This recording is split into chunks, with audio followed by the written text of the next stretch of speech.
కదరా బాబు అంటే ఆ, నేను పవన్ కళ్యాణ్ గారిని గెలిపించారంటారు. నాగబాబు గారు దీనికి సమాధానం చెప్పారు గతంలో.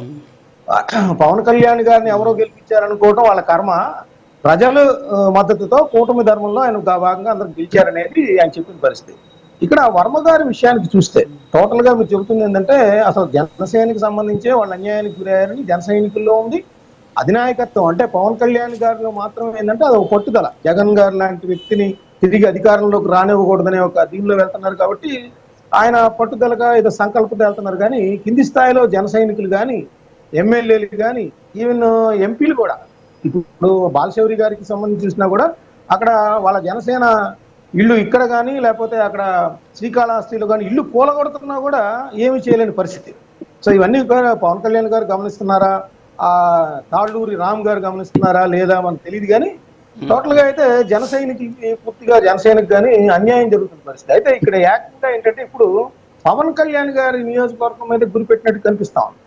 ఎందుకంటే వర్మ గారు ఏం చేశారు, పిఠాపురంలో పవన్ కళ్యాణ్ గారు గెలవంగానే 6 నెలలు అవగానే ఆయన ఎమ్మెల్యే కాదు, ఇంకోటి కాదు, ఒక తెలుగుదేశం పార్టీకి నాయకుడు. పొత్తు ధర్మంలో భాగంగా జనసేన పార్టీకి సంబంధించిన అధినేత అక్కడ ఉంటున్నాడు.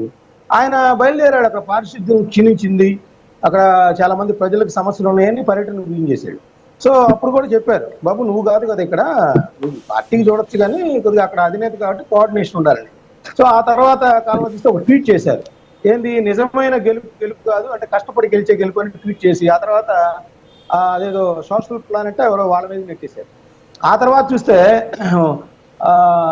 పిఠాపురంలో పర్యటించడం, మొన్న యువగలం వార్షికోత్సవం సందర్భంగా యువగలం వల్లే పవన్ కళ్యాణ్ గారు గెలిచారు చెప్పడం.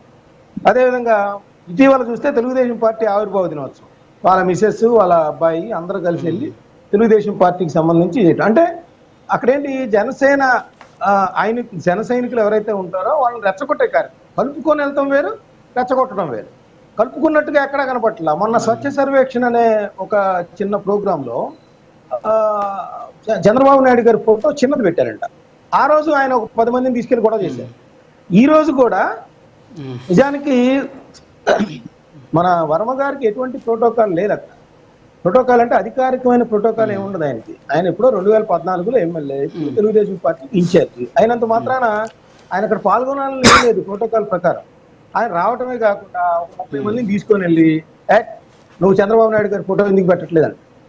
అసలు నేను అనేది ఏంటంటే వర్మ గారికి అంత అధికారము పవన్ కళ్యాణ్ గారి